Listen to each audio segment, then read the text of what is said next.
machozi ndani ya macho yangu, abayuwe kusema juu ya nini.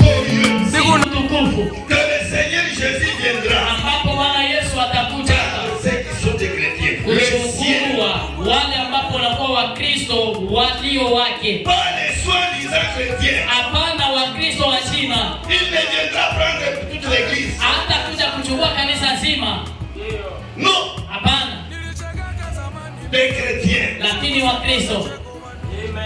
Branham est clair, des chrétiens. Branham iko wazi, Wakristo. J'aimerais être du nombre en ces jours-là. Napenda niwe ndani ya ile hesabu kwa ile siku. C'est ce que moi j'attends. Ndio kile nangojea. Moi, Ibra, Mimi Ibra, je veux être de ces nombres-là. napenda kuwa kati ya wale Je watu. veux que ma femme soit dans ces nombres-là. Napenda mimi yangu akwe kati Je ya veux wale que watu. mes enfants soient dans ces Napenda nombres-là. watoto wangu akwe ndani Puisqu'il ya y hesabu. aura un nombre. Kwa maana kutakuwa Ce hesabu. n'est pas tout le monde qui partira. Haiko watu wote Il leo. y aura un petit nombre qui va partir. Lakini kutakuwa idadi chache ambapo itaenda. Dites amen. Sema amina. Et Branham dit, Branham anasema, je voudrais être de ces nombres. napenda kuwa kati ya ile hesabu. Mon frère, Ndugu yangu, ma soeur, dada yangu, soyez aussi de ces nombres. tukue pia ndani ya ile Mais vous hesabu. ne serez pas dans ces nombres-là Lakini hautakuwa kati ya ile hesabu au hasard. kwa bahati, Puisque tu entres ici. kwa sababu tu unaingia hapa, Puisque tu as été kwa baptisé. sababu ulibatizwa. Non. Hapana. Ce qui fait que nous avons pris le message, Ile kufanya vitu tuliamini ujumbe c'est attendre ces jours-là. ni kungojea ile siku. Un point, un trait. Jo mwisho, Que tu sois béni ou non, ubarikiwe que usipobarikiwa, vous attendiez ces jours. upate kungojea ile siku, Sa seconde venue. ujio wake wa pili. Écoutez. Sikia, Et comme il m'a aimé et qu'il m'a pardonné mes péchés, na sio vile alinipenda na kunisamea madhambi zangu, qu'il m'a donné un petit moyen que j'apprécie pour aider à gagner d'autres à lui. na akanipa bahati kubwa yenye ambapo nasifu ili nipate kuinda ingine idadi kwake. Est-ce que je peux dire amen? Eti mtu atasema nini? Moi, j'ai eu ce petit privilège. Mimi nilipata ile bahati ndogo, Il m'a sauvé. aliniokoa. J'ai aussi travaillé Nilitumika pia pour gagner la sœur, kwa kumuina dada, pour gagner les frères. kwa kumuina Mungu. Pourquoi?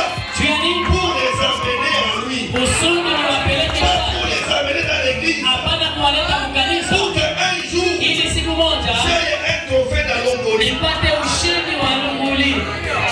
Voilà le peuple dans l'Ongolie que je vous ai amené. Tazama taifa Lunguli ambapo Donc nous nilileta. travaillons Sasa tunatumika pas pour l'argent. hapana juu ya pesa, Dites amen. sema amina, Mais pour avoir un peuple, lakini kwa ajili ya kupata taifa une moja, sœur, dada moja, un frère, ndugu moja, que nous pouvons amener à la seconde venue. ambapo tunaweza kumpeleka kutukio ujio wa pili. Et si vous ratez Na cela, ukikosa hili, vous avez cru en vain. basi uliamini kwa bure.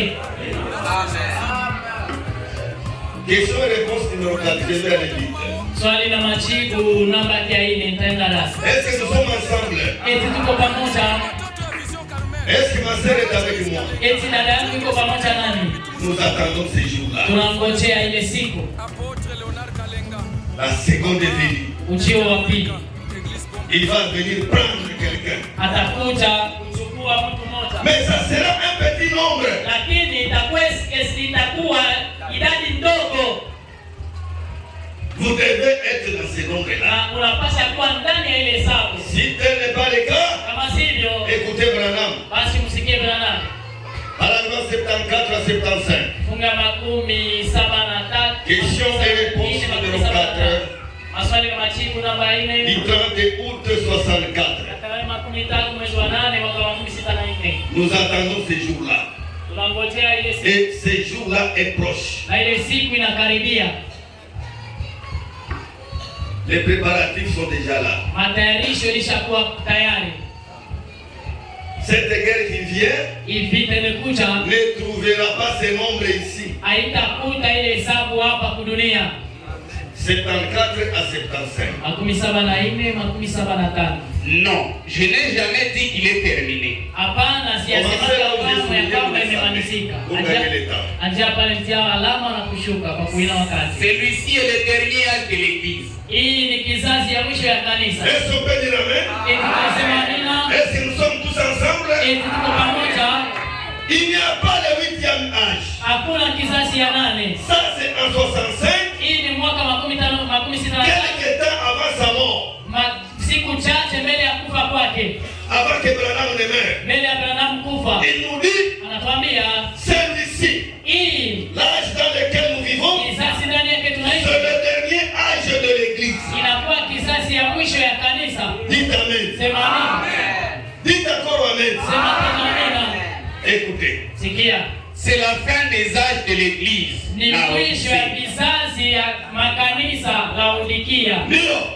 Il n'est pas encore terminé. Haijamalizika. Quand il se termine, wakati kizazi inamalizika, l'église est partie. Kanisa inaenda. Sema amen. Laodikia va terminer. Laodikia itamalizika. Il y aura un départ. Kutakuwa safari moja que nous appelons enlèvement. Ambapo tunaita unyakulifu.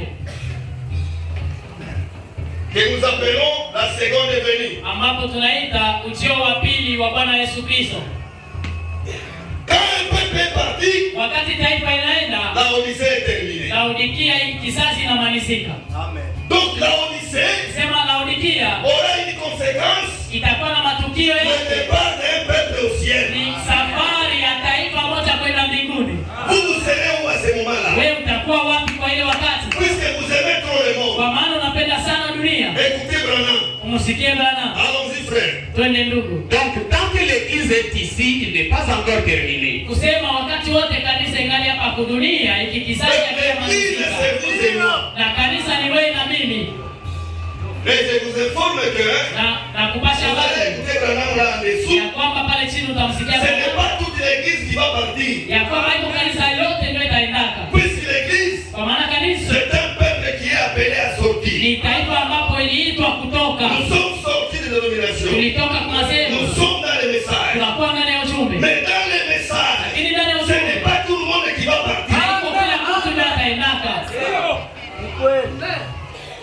Allons-y bien aimé. Vous voyez, puisque l'âge de l'église est terminé et a été plongé dans l'obscurité. Kwa maana kizazi inamalizika nayo ilitupwa ndani ya giza. Est-ce que vous ne voyez pas ça? Le monde entier aujourd'hui, dunia nzima leo, c'est dans l'obscurité. Inakuwa ndani ya giza. Des problèmes, mashida, des guerres, vita, des famines, inakuwa njaa, des tueries, mauaji. Et ça va aller de mal en pire. Na itaenda kubaya zaidi. Badilisha kidogo. Leo simple. Que l'épouse a été appelée. Na bibi harusi aliitwa. Nous sommes déjà dans la période de la tribulation. Na tunakuwa ndani ya kipindi ya ziki kuu. Ça c'est une question. Non. Hapana. La tribulation n'a pas encore commencé. Maangamizo kuu hayaanza. Allons-y. Twende. J'aimerais avoir plus de temps pour pouvoir m'étendre là-dessus. Napenda niwe na wakati mrefu kwa ajili ya kuweza kusema juu ya hiyo. Voyez? Naona l'épouse, bibi harusi, quand elle sera enlevée de l'église, atanyakuliwa toka kanisa. Donc celui qui va partir ici, c'est une épouse, bibi harusi, qui sortira de l'église. Ndani ya kanisa. Dites amen. Sema amina. Donc ce n'est pas l'église qui va partir. Sema iko kanisa ndio itaenda. Dans cette église ici, il y aura une épouse. Utakuwa bibi harusi. Donc il va trier. Sema Mungu atachagua. Et ce tri-là ne sera pas au hasard. Na ile uchaguzi haitakuwa kwa bahati. Dieu va vous trier par rapport à votre vie spirituelle. Mungu atakuchagua kulingana na maisha yako ya kiroho. Avec votre vie de désordre, pamoja na ile maisha vous allez rester dans l'église. Utabaki ndani ya kanisa. Mais l'épouse, bibi harusi, il va quitter dans l'église. Atatoka ndani ya Et kanisa. aller dans ce départ. Na kwenda katika hii safari. Est-ce que je peux dire amen? Eti tutasema amen. Est-ce que ma soeur peut dire Eti amen? dada tasema amen. Soyez parmi l'épouse. Upate kuwa ndani ya bibi Ne harusi. restez pas seulement dans l'église. Usibaki tu ndani ya kanisa. Écoutez. Sikia. l'épouse, quand elle sera enlevée de l'église, bibi harusi wakati atanyakuliwa toka kanisa, c'est là que l'âge de l'église prendra fin. Ni pale ndio kizazi ya kanisa itamalizika. Dites à tous ceux-là qui sont derrière l'église ici déjà. Jamaa siambia wote walikuwa nje waingie ndani. Écoutez. Sikia. Laodicée sombre dans le chaos. Laodikia inazama ndani ya anguko kuu. Est-ce que vous croyez cela? Et tunaamini. Est-ce que vous croyez cela? Et tunaamini. Laodicée sombre déjà dans le chaos. Laodikia ilishazama ndani ya anguko. Et nous sommes dedans. Na tunakuwa ndani kabisa. Rien ne peut se relever. Hakuna kitu kinaweza kuendeka tena. Amen. Tout est dans le chaos. Vyote vinakuwa ndani ya anguko. Écoutez. Sikia. L'épouse rentre dans la gloire. Bibi harusi anarudia ndani ya utukufu. Et la période de la tribulation s'installe sur les vierges endormies. Na kipindi ya ziki kuu inaingia ndani ya mabikira wenye kulala usingizi.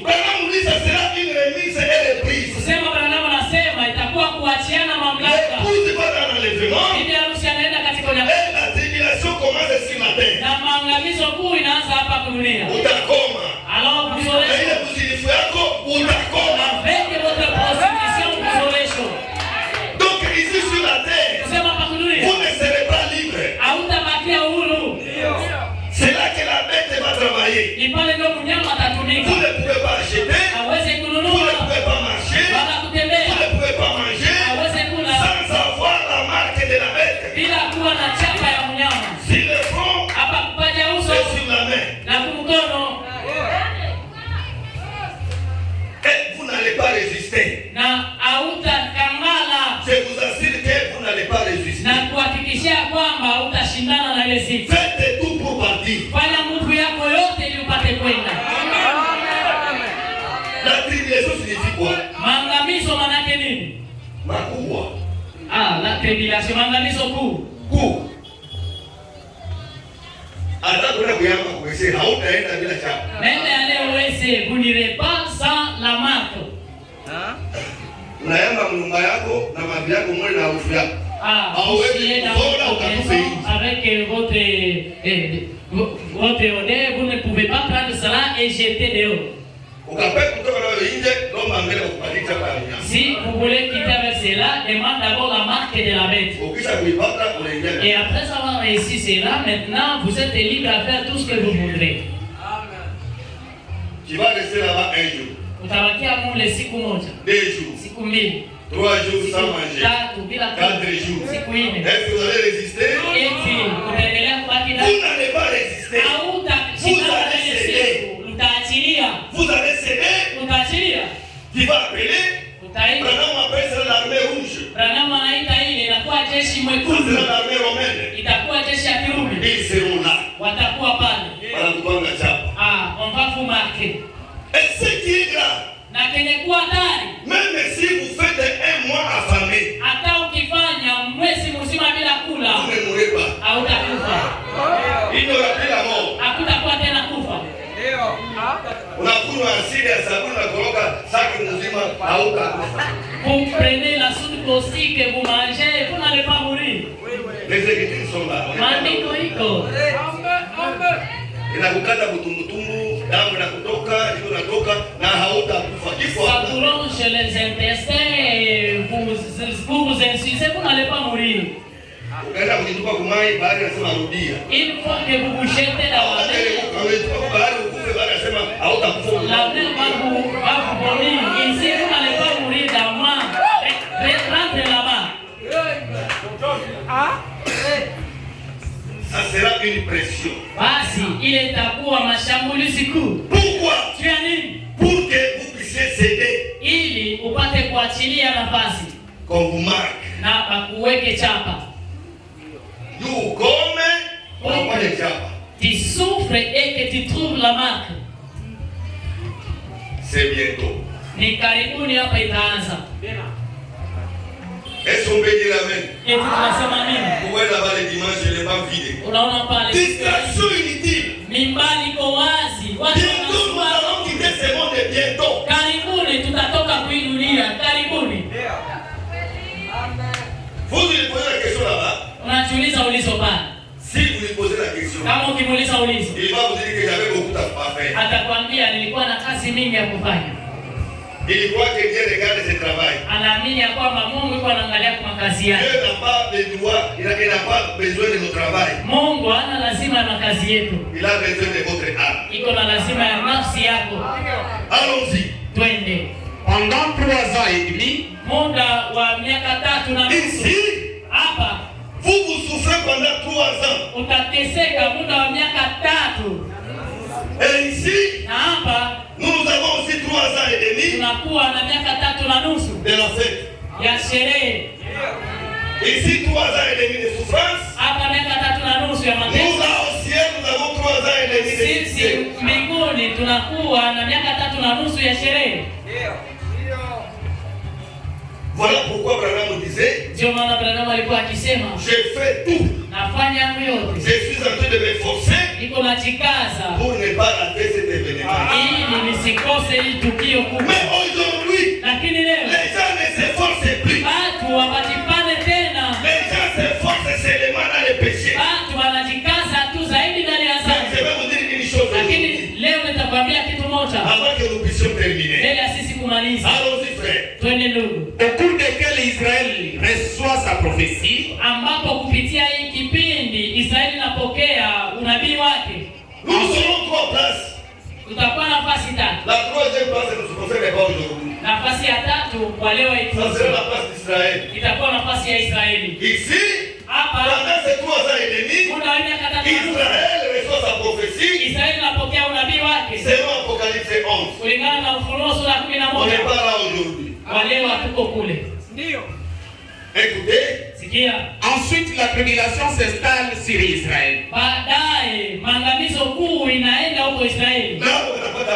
Et aussi auront leur tribulation. Malgré qu'ils sont le peuple de Dieu. Italisi wao ni taifa ya Mungu. Et ensuite, na kisha a lieu le combat d'Armageddon. Kutakuwa vita ya Armagedoni. Armagedoni ici. Armagedoni. Ici. Puisque l'épouse ne sera plus sur la terre. Kwa maana bibi harusi hatakuwa tena kudunia. Et ce qu'il est venu de vous dire, na kile natoka kwa c'est la préparation de cette guerre. Ni matayarisho ya hii vita. Le combat d'Armageddon qui détruit toutes choses. Vita ya Armagedoni yenye kuharibu vitu vyote. Hapa itaharibu kila kitu. Na wewe utabakia utaharibika hapa. Et toi tu resteras, tu seras aussi détruit. Ndio tutaona faida ya tamaa ya dunia yuko nayo. Alors on verra l'importance du désir du monde que tu as. Tutaangalia. On verra.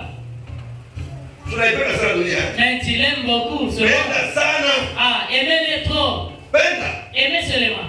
Mais quand l'Armageddon sera là, lakini wakati vita ya Armagedoni ça va détruire toutes les choses. Itaharibu vitu vyote. Branham dit, Branham anasema tout ce qui respire, chochote kenye kupumua, même les lézards, hata miswela, même les fourmis, hata siafu. d'accord, bakia tout. Restez seulement. Mais tout la peine kusaidia kidogo. Mais nous voulons vous aider un peu. Twende kaka. Allons-y. Oui, l'épouse vient avec l'époux pour 1000 ans. Ambapo bibi harusi anakuja na bwana harusi kwa wakati vita ya Armagedoni inashika. Hapa tunakuwa na utawala miaka 1000. Là, je ne resterai pas. L'Armageddon arrive là-bas. Après la fête de 3 ans et demi, nous entrons dans le millénium. Dites alors Amen. Je ne peux pas rester. Et vous aussi ne restez pas au péché. Ne restez pas prêts. Ceux qui seront sauvés avant de vivre éternellement. Nous allons défier le premier défilé, c'est le départ vers le ciel. La deuxième défilé, c'est les soupers de noces. 3 ans et demi. Après cela, nous entrons dans 1000 ans. 1000 ans. Sans souffrance. Et vous qui serez restés, détruits. Utaharibiwa avec l'Armageddon. pamoja na vita ya Armagedoni. Donc ce matin, Vous avez le droit de choisir. Unakuwa na haki ya kufanya chaguo. Vous serez de quel côté? Utakuwa ngambo gani? Écoutez Branham. Musikie Branham. Le règne du millénium. Utawala wa miaka 1000. Après cela, kisha hiyo vient le jugement du trône blanc. Hukumu ya kiti cha enzi kinakuja. Le jugement c'est ici. Hukumu ni hapa. Donc tout comment finir? C'est-à-dire, nous sommes égaux. Amen, amen.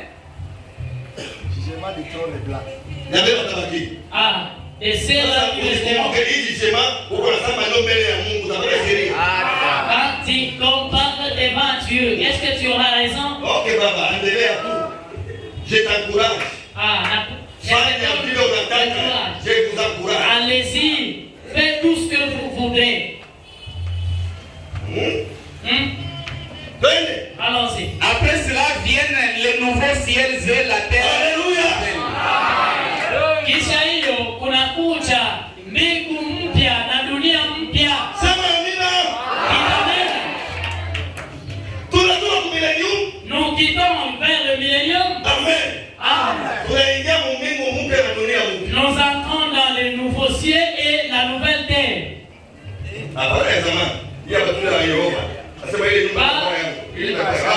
L'ancien ciel, mais les nouveaux. Amen. Amen, amen.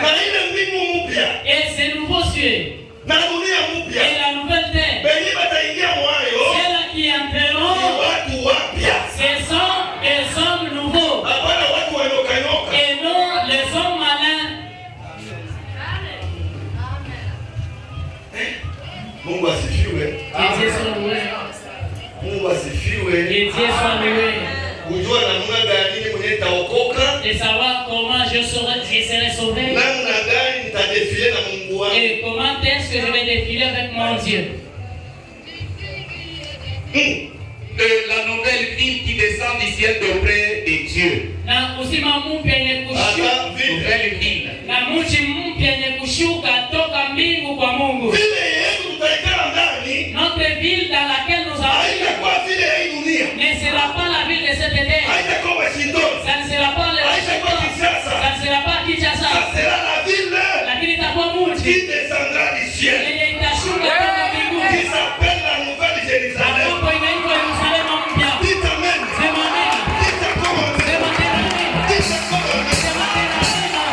Ma soeur. Dada. Mon frère. Ndugu yangu. Préparons nos vies. Tutayarishe maisha yetu. Tous ces événements-là Hii matukio yote sont proches. inakuwa karibu. Voilà pourquoi la Bible a dit. Kama Biblia ilisema. Heureux celui qui lit. Heri yule mwenye kusoma. Et ceux-là qui entendent. Na wale wenye Et kusikia. qui gardent. Na wenye kushika. Les paroles de cette prophétie. Maneno ya hii unabii.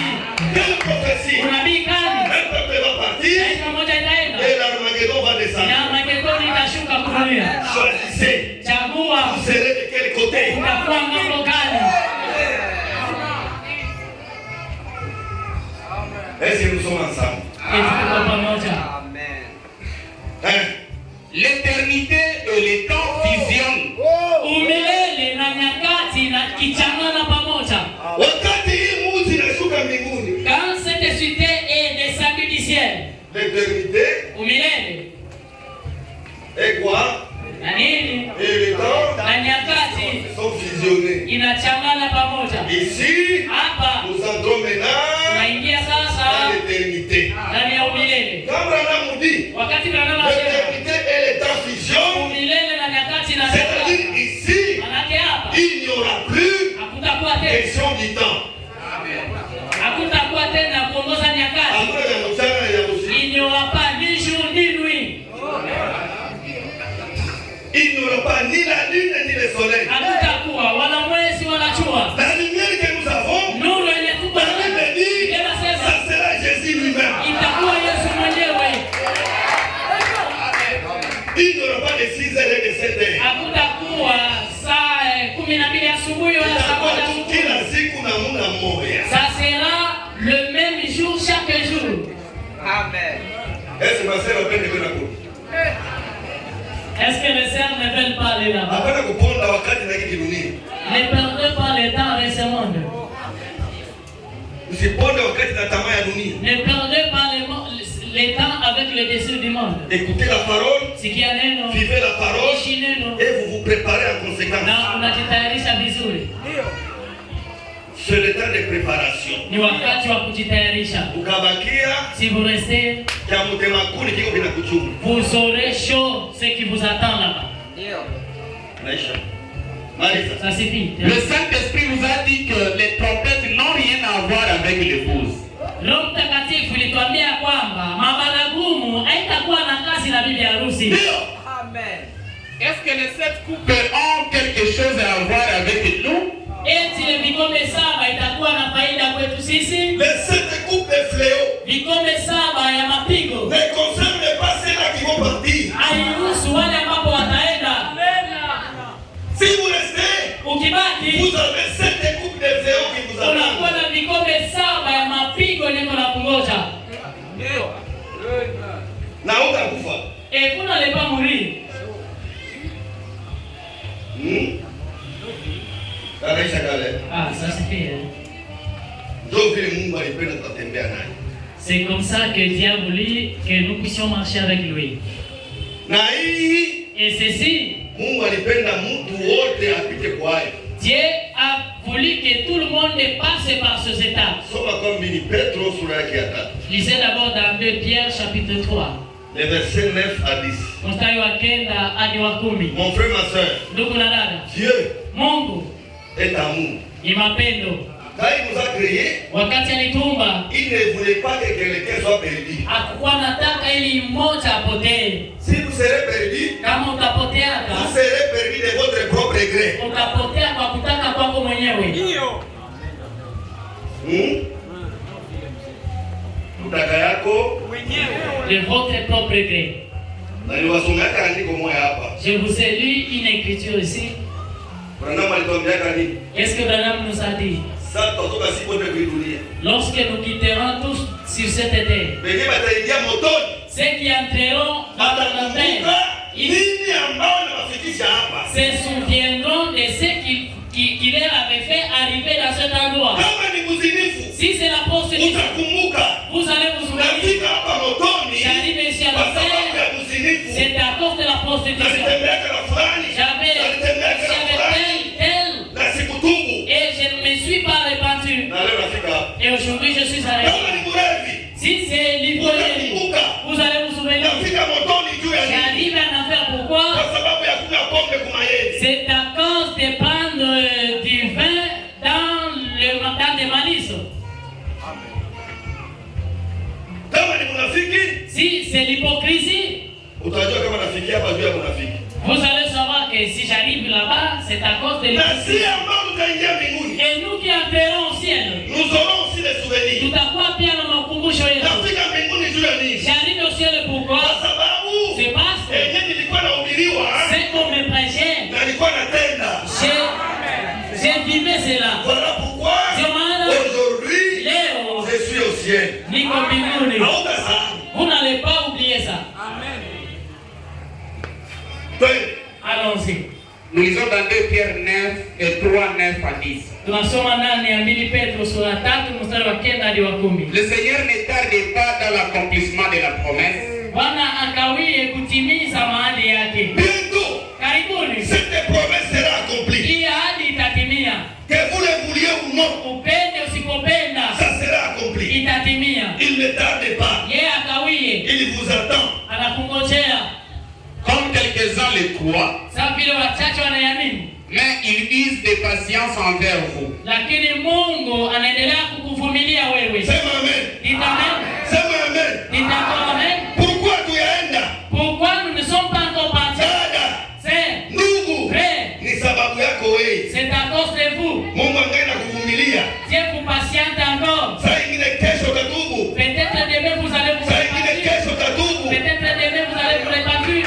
Mais hautubu tu. Mais vous ne vous repentez pas. Mais siku moja Branham anasema Mais un jour, Branham dit tukwe tayari au hapana, siku atachoka na kuwachunga tutaenda. que vous soyez prêts ou non, le jour qui sera assez de vous attendre, nous allons partir. Ili sera fatigué. Atachoka. Na bachunga batuba wapende Alors, kutubali. c'est les attends qui se répandent, ils ne se répandent Venye pas. kuko tayari mukwe. Alors, ceux qui sont prêts, venez, allons-y. Dieu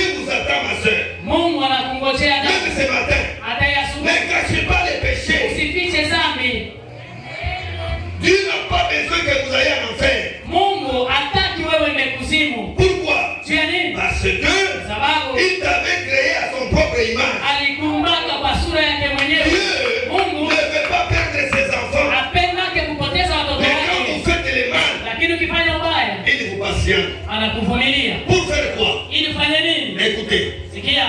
Ne voulant pas qu'aucun périsse. Apende hata mmoja apotee. Anasema nini? Qu'est-ce qu'il dit? Ne voulant pas qu'aucun périsse. Apende hata mmoja apotee. Shabaha ya Mungu ni nini? L'objectif de Dieu c'est lequel? Hata mtu mmoja apotee. Il n'a pas voulu qu'une seule personne puisse être perdue. Basi ukapotea. Alors si vous êtes perdu, est-ce que mapenzi ya Mungu? Est-ce que c'est la volonté du Seigneur? Utaona mtu mpumbavu. Vous verrez un homme insensé. Iko anafanya makosa. Il lui fait le mal. Unapenda kumsaidia. Anakuwa na impoli. Il devient trop impoli. Anaongeza na bongo yule. Et il ajoute même le mensonge. Na anasema. Et il dit. Kama Mungu alinitoa ataokoka tu. Si Dieu m'avait connu, je serais nécessairement sauvé. Haiko njia ya Mungu hii. Ça ce n'est pas le chemin de Dieu. Njia ya Mungu ni kukuchunga utubu. La voie de Dieu c'est vous attendre afin que vous puissiez vous repentir. Écoutez la Bible. C'est qui la Biblia? Ne voulant que tous arrivent à la repentance. Lakini napenda wote wafikie kutoba. Wafikie kunini? Isalive huu. Wafikie kunini? Isalive huu. Amen, amen. Mungu ndiye kuna kuchunga ndio maana tuyaenda. C'est Dieu qui vous attend, c'est pour cette raison que nous sommes là. Mungu apende upotee. Dieu ne veut pas que vous soyez perdus. Mungu apende upotee. Dieu ne veut pas que vous soyez perdus. Iko na tunga ile zambi uko nafichika. Il lise encore de patience pour le péché que vous commettez. Afin que vous puissiez vous repentir pour ne pas rester sur cette terre. Sa patience là, ce n'est pas vous dire que vous devez seulement rester comme ça, mais que vous puissiez parvenir à vous repentir. Amen. C'est ma amen comme la musique. Dites amen si vous écoutez bien la Bible. Allons-y. Le jour du Seigneur viendra comme un voleur. Siku ya Bwana itakuja kama vile mwizi. Est-ce que nous sommes amen? Est-ce que nous pouvons dire amen? Est-ce que mon frère peut dire amen? Eti dada Mungu atasema amen.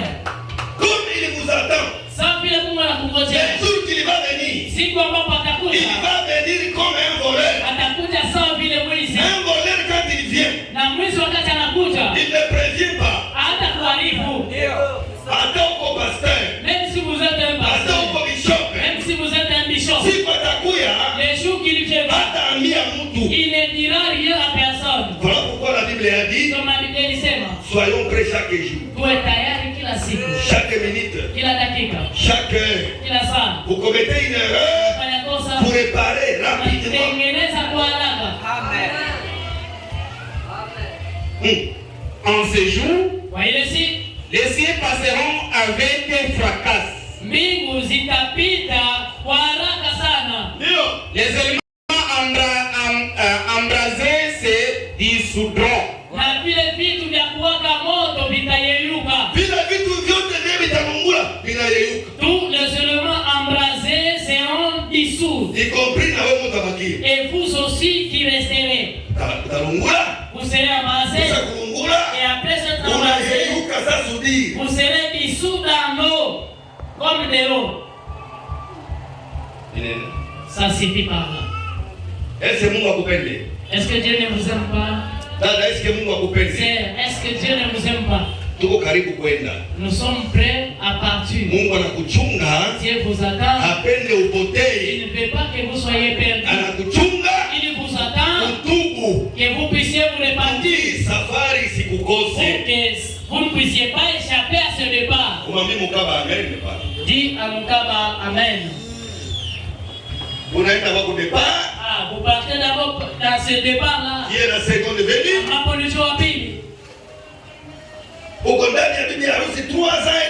Vous êtes dans l'épouse et vous fêtez 3 ans et demi. Et ça c'est le souper des noces.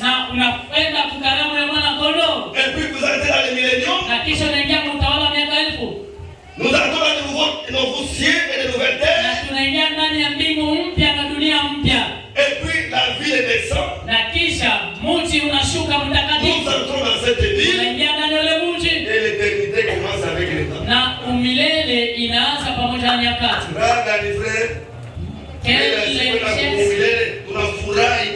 Avant de partir dans l'éternité, nous nous réjouissons avec Dieu. Mais ici, vous allez rester dans les problèmes. La tribulation commence. Armageddon tombe. Le jugement du trône blanc est là. Na hukumu ya kiti cha enzi itakungoja. Et je vous informe que il n'y a personne qui va vaincre ici. Hakuna hata mtu mmoja mwatashinda hapa. Amen.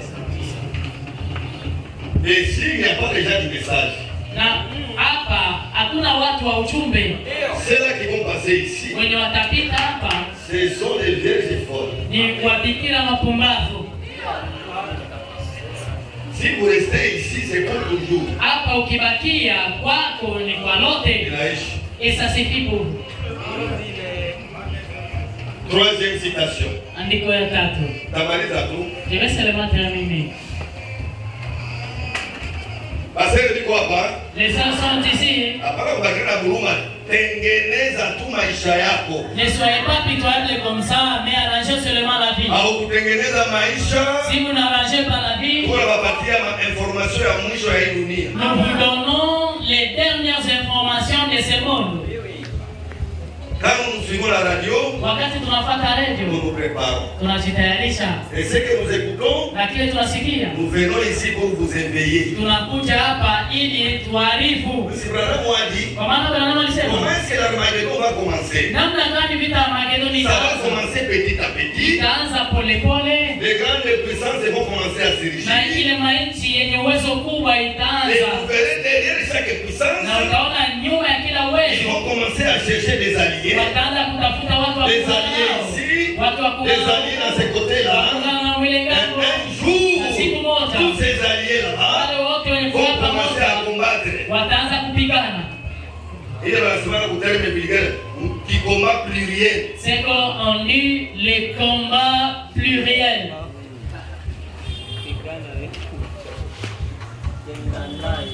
La voie à laquelle il y a pourvu. Njia ambapo Mungu aliandaa. Le 13 juin 53. Na tarehe 13 mwezi wa 6 Paragraphe 7. Fungu yake ya 7. Vous commencez là où j'ai souligné, vous descendez. Unaanzia pale nitia malama unashuka.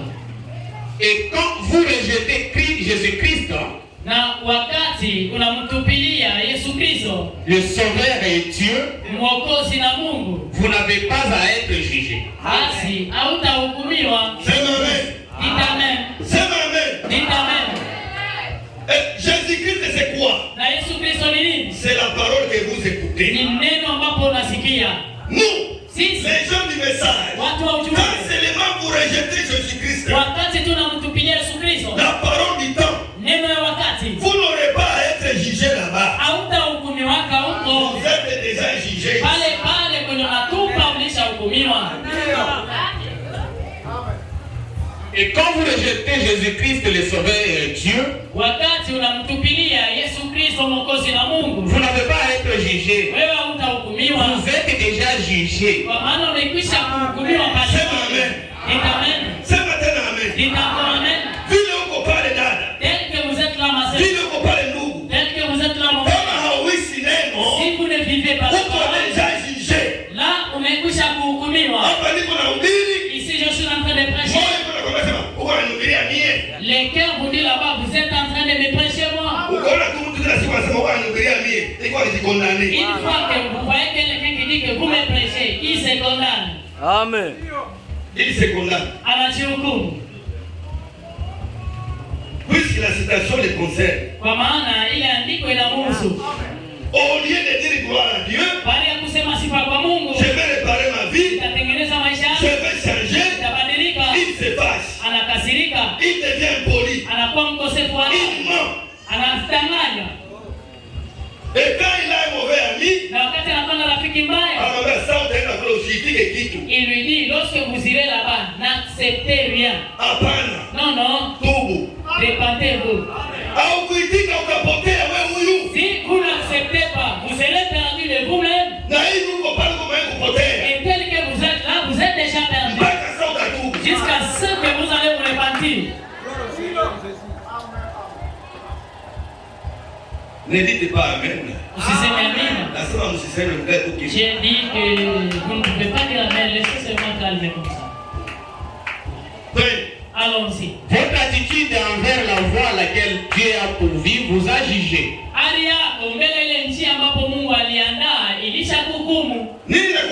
Qu'est-ce que vous connaissez? C'est votre attitude seulement.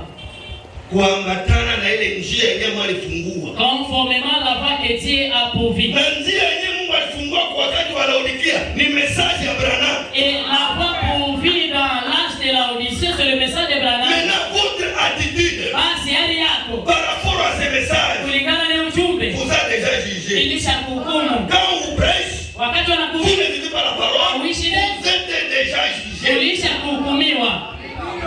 Même si vous payez la dîme, même si vous avez des véhicules, quand vous vivez en dehors de la parole, vous êtes jugé.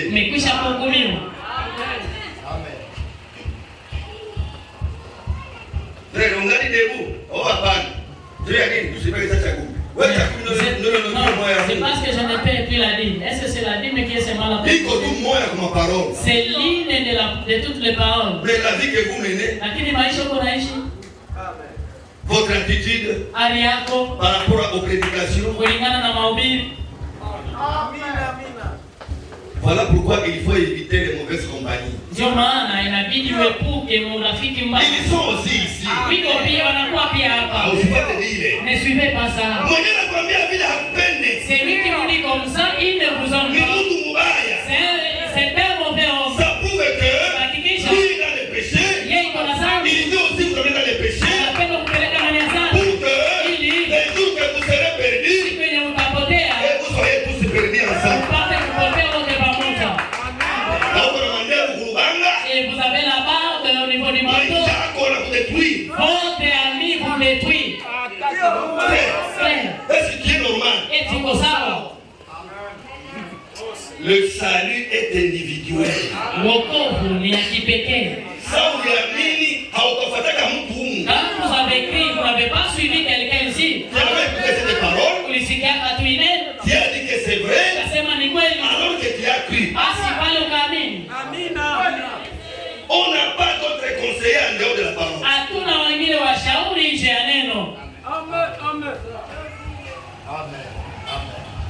Allons-y. Ce n'est pas nécessaire qu'un homme aille en enfer.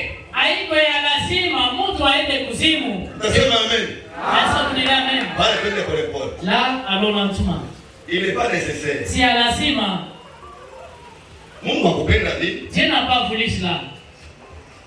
Haiko nécessaire dans le poté. Il n'est pas nécessaire que vous soyez perdu, ma sœur.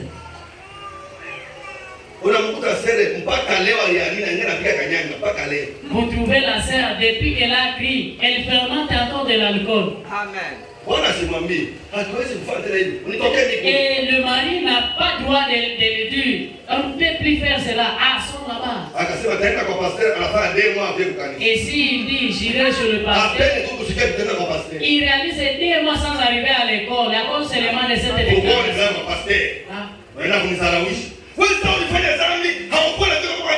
Mais quand tu as commis ce péché-là, toi tu n'as pas su que cela était mal. Quand tu fais le péché, quand tu n'as pas ensemble, tu es un chrétien drôle. Ou comme Christ ou Aole. Très drôle. Ou Aole sana. Qui est ton pasteur? Mchungaji wako ni nani? Qui sont tes diacres? Washemasi wako ni nani? Kwani kwa pasteur na kwa diacre sema allez chez le pasteur qui vous conduit. Ah, tu me dis. Branham dit on ne cache pas les péchés. Branham anasema mapitake zambi. On ne tourne pas la page avec les péchés. Akafinikake zambi. Avant de tourner la page, vous devez d'abord vous repentir. Unapaswa kwanza kutubu. Et celui qui va vous conduire, c'est le diacre. Mwenye atakuongoza ni yule shemasi. Et puis le pasteur. Kisha mchungaji. Que ces péchés ici, il faut faire ça. Inabidi ufanye hivi. Allez chez le pasteur. Ah, vous voulez me faire de la honte? Mais je vous informe que être perdu, ce n'est pas le souhait de Dieu.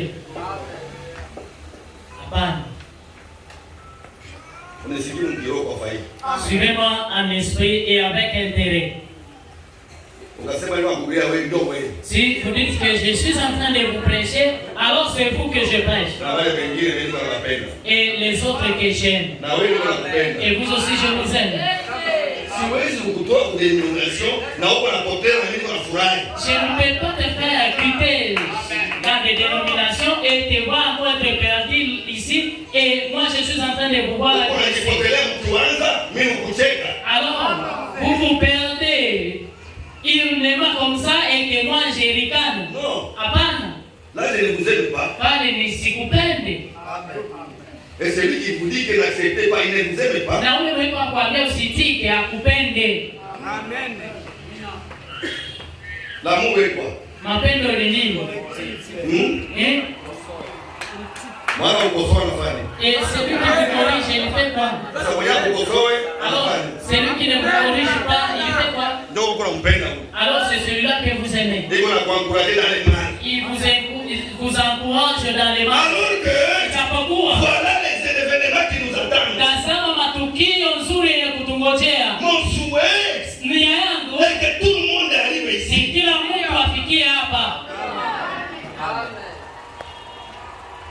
Ce n'est pas le souhait de Dieu. Ile iko nia ya Mungu. Que la sœur aille en enfer. Hivi dada aende kuzimu. Ce n'est pas le souhait de Dieu. Haiko nia ya Mungu. Que le frère aille en enfer. Hivi ndugu aende kuzimu. Allons-y bien-aimés. Twende Et mpendo. Dieu n'envoie personne en enfer. Na Mungu atumake hata mtu mmoja kuzimu. Dites amen. Sema amina. Dites encore amen. Sema tena amina. Ukaenda kuzimu.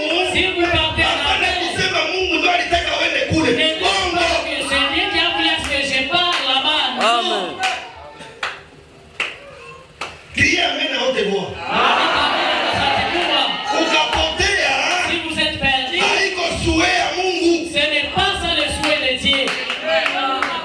Kama Mungu aliniweka bongo. Si Dieu m'avait connu, ça c'est faux. Bwana msema ukaenda. Branham parle, si vous partez, Vous vous envoyez vous-même en enfer. lakini wewe mwenyewe ndio unajipeleka kuzimu. Sema amen bana. Dites amen, mes sœurs. Ile matendo yako unafanya mubaya. Les actes que vous Uko posez, unajipeleka wewe peke kuzimu pole pole. alors vous vous dirigez vous-même en enfer lentement. Mungu akupeleka kuzimu wewe peke. Dieu ne vous envoie pas en enfer, mais c'est vous-même. Bakwenda kumbinguni banajiendea hapo peke. Et ceux-là qui iront au ciel iront de soi. Benye bataenda kuzimu bataenda. Et ceux qui partiront en enfer iront d'eux-mêmes. Na yote ni kazi. Et tout c'est le travail. Aller en enfer c'est un travail. Kwenda kuzimu ni kazi. Mwanamke frère pale. Réveille un peu le frère là. Hauna kawa bien. Vous n'avez pas pris le café, bien-aimé. Tunakamata kawa kidogo. Nous, nous prenons un peu le café le matin. Sema amen. Dites amen, mon frère. Demo ule la lake kanisa. C'est les démons, ce frère-là m'adore. Mais je suis étonné. Frère Chaban, vous me regardez. Unakwenda Shabunda babibi mandiri sikusema uko nao. Wewe peke ndio unajipeleka kuzimu. Fika hapa unaingia mkanisa. Vous-même, vous vous dirigez à l'enfer. Arrivé ici, vous entrez à l'église. Mais on m'a appris que là, Shabunda ne m'adorait pas. Mais s'il n'adore pas Shabunda, c'est-à-dire qu'il est en train de commettre des péchés. Dites amen. Ah, c'est ça votre pasteur. Si vous voulez, allez-y. Le pasteur Paidi mali ule haijeka tashi kumunga. Mchungaji Paidi aliniambia celui-là n'a jamais entré à l'église. Alisema kweli alisema kweli. Il a dit la vérité ou le mensonge. Wewe miaka mbele hapa hivi. J'ai entré auparavant. Pourquoi vous n'entrez plus? Vous avez été témoin. Mungu yuko tu hapa. Dieu n'est pas seulement ici. Comment unafika Matili unalala pale ukuadore siku yako? Comment vous arrivez à Matili et vous passez nuit là-bas, vous n'adorez pas les jours du culte. Ufika hapa, amen frère. Arrivez ici, vous dites amen. Mungu yuko tu hapa. C'est-à-dire Dieu seulement est ici. Vous êtes comme des tétés. S'ils quittent du côté de Loma, mais arrivés ici à Kindu, ils n'adorent plus. Kuna mtu alikuwa anataka kanisa ya kweli tena anakuwa iingilie. Iko ndani ya dhambi. Ukaitika, ukakataa uko ndani. Si vous voyez quelqu'un qui venait à l'église et il ne vient plus régulièrement, c'est-à-dire il est dans le péché, que vous le vouliez ou non. C'est Branham qui a dit. Vous verrez qu'il restait quelque part ici. Il commence à rester là-bas. Il commence à rester du côté de la porte. Ah, une fois qu'il quitte près de la porte, alors il devient un dimancheur.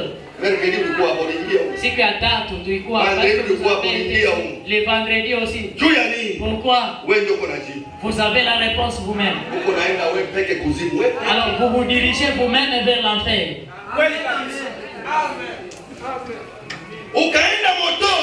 Si vous allez en enfer, donc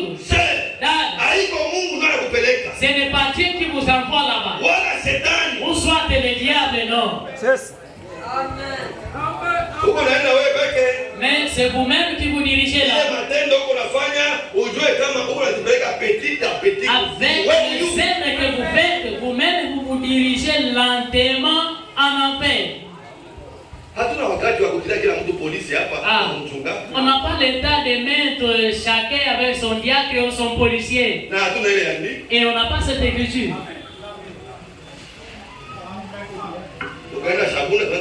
Si, il a causé avec qui? Si vous partez à Bukavu, on vous suit là-bas.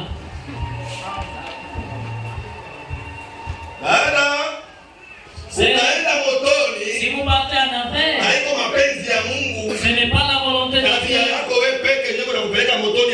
C'est votre comportement qui vous conduit vous-même en enfer. Ne dites pas que c'est Dieu qui a voulu ça. Allons-y. Dieu a tout fait, tout ce qu'il peut dans le monde pour vous empêcher d'aller en enfer. Mungu alifanya yake yote hapa kudunia ili akuzuie usipate kwenda kuzimu. Sema amina. Sema tena amina. Mungu il a tout fait alifanya yake yote pour que l'homme n'aille pas en enfer. Ili mtu asiende kuzimu. Qu'est-ce qu'il a fait? Nini alifanya? Quand Adam et Ève sont tombés, wakati Adamu na Hawa walianguka, il a envoyé les prophètes. Akatuma manabii. Il a envoyé Moïse. Akamtuma Musa. Il a envoyé Jérémie. Akamtuma Yeremia. Il a envoyé Ézéchiel. Akamtuma Ezekiel. Il a envoyé Isaïe. Akamtuma Isaya. Ainsi de suite Kadhalika dans l'Ancien Testament. Agano la Kale. Pour apporter la parole. Wakuleta neno. C'était pourquoi? Ilikuwa juu ya nini? Pour que l'homme échappe l'enfer. Kusudi mtu aepuke kwenda kuzimu. Les gens n'ont pas écouté. Lakini watu hawakusikia. Dieu Mungu est descendu lui-même akashuka yeye mwenyewe dans le corps de Jésus. ndani ya mwili wa Yesu. Emmanuel. Emmanuel. Dieu est avec nous. Mungu pamoja Il nasi. vient prêcher lui-même. Anakuja kuhubiri mwenyewe. Prêcher lui-même. Anakuja kuhubiri mwenyewe. C'est pour faire quoi? Ni kwa ajili ya kufanya Pour que ma soeur, ili dada yangu, pour que mon frère ndugu yangu n'aille pas en enfer. asiende kuzimu. Jésus écoute le ciel. Yesu anaingia mbinguni. Il nous envoie Anatutumia message de l'église. vizazi vya kanisa. Paul vient Paulo anakuja jusqu'à Branham. hadi Branham. Pourquoi? Juu ya nini? Pour que l'homme Ili mtu échappe d'aller en enfer. aepuke asiende kuzimu. Qu'est-ce que Dieu n'a pas fait pour nous? Nini ya Mungu akutufanyizia Qu'est-ce sisi? qu'il n'a pas fait? Nini Mungu Il akutufanyia? a tout fait. Alifanya Il vyote. n'a plus de problème. Hana tena shida. Si vous êtes perdu, Kama ukipotea c'est votre problème individuel. inakuwa jambo yako ya kipekee. Et Dieu vous a envoyé un pasteur. Na Mungu alikutumia nabii. Je suis là. Niko hapa. C'est pour vous répéter. Ni kwa ajili ya C'est kukurudishia pour préparer. na kukutayarisha Pour échapper d'aller en enfer. ili uepuke usiende kuzimu. Mais vous ne voulez pas ça. Lakini wewe upende ile. Ma sœur ne veut pas ça. Dada apende ile. Vous irez bonnement en enfer. Utaenda wewe mwenyewe kwa kutaka. Mais Dieu, Lakini Mungu il avait tout prévu. alitayarisha vyote. C'est une honte. Inakuwa haya. Quelqu'un qui a dit Mtu mwenye amini les bancs sont vides les dimanches. mimbali wasi siku ya Inga. Unaenda kwa affaire. Vous partez vers vos affaires. Ile maaffaire itabakia. Ces affaires-là resteront. L'un des jours. Moja ya masiku. Twende baba. Allons-y. Et pourtant, Ijapokuwa vous vous déterminez à aller en enfer. wewe mwenyewe unajikaza. Unajikaza frère. Vous vous Basi déterminez. basi wanakuita kumsaidia. Unajikaza kusema na bongo. Les diacres vous appellent pour vous aider, pour vous efforcer à dire le mensonge. Ndio maana unataka sema hata kama ni mgogo ndani. Alors, j'aime Anasema hata kama ça. bataenda kuzimu, Même ceux-là qui iront en enfer, bataenda kwa kukomana. ils iront en étant mis. Kwa hakuna dhambi yenyewe banafanyaga bila kujikaza. Parce qu'il n'y a aucun péché qu'on fait sans s'efforcer. Na hawezi kwenda mbinguni bila kujikaza. Et tu ne peux pas aller au ciel sans fournir un effort. Ile dhambi unafanya masema. Uko unajikaza wewe peke mzambia. Les péchés que vous commettez, ma sœur, vous vous efforcez vous-même dans votre péché. Na uko unajifariki. Et vous vous consolez même. Mungu ni wa neema. Oh Dieu de bonté. Mungu wa neema, neema yetu ni kutumia na Biblia. Et Dieu de grâce, et sa grâce, c'est de nous envoyer le Neema prophète Branham. tulipata wakati wa Laodikia. La grâce qu'on a reçue dans l'âge de Ni l'Odyssée, kumpata na Biblia. c'est de trouver le prophète Branham. Ukafuata vya alisema Si unaokoka. vous suivez ce qu'il a dit, vous serez sauvés. Ukaenda ungali mbali na vya alisema unapotea. Et si vous partez à l'encontre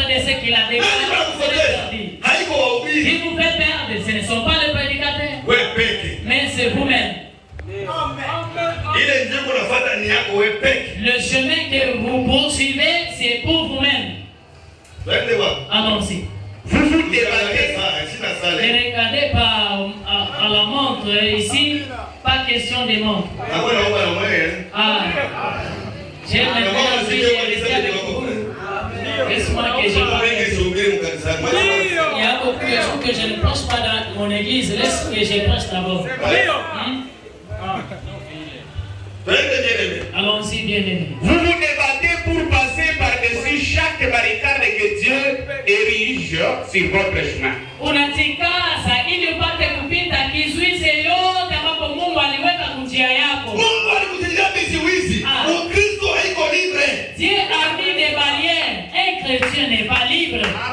Mungu anataka kizuizi. Dieu a mis des barrières. Ne faites pas l'adultère. Alors, toi, tu passes cela. Mungu anasema hapana escroquerie. Dieu a dit, ne faites pas l'escroquerie. Vous le faites. Ne partez pas. Vous dépassez aussi l'obstacle du mensonge. Celui qui saute, c'est vous ou soit c'est Dieu. Là, vous fournissez de l'effort ou non.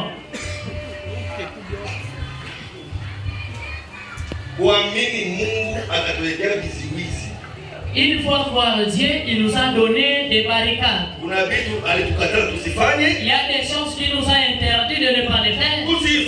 Et alors nous ne pouvons pas les faire. Une fois que nous les commettons, alors nous sautons la barricade donnée par Dieu. Et quand vous sautez, c'est avec force. Et Dieu vous bénisse. Et le Seigneur vous bénisse. Qu'il vous bénisse encore. Écoutez. Vous passez carrément par-dessus cela. Je ne crois pas ceci. Et je ne crois pas dans ceci. Ce qu'on a dit là-bas, c'est pour eux. J'entrerai seulement au ciel. Ce que nous lisons ne nous appartient pas. C'est pour dire. C'est bien lui qui a déclaré dans la bouche de Branham. C'est Marina. C'est Matenamina. Même un chrétien qui croit certaines citations, il refuse certaines citations, il saute aussi les barricades.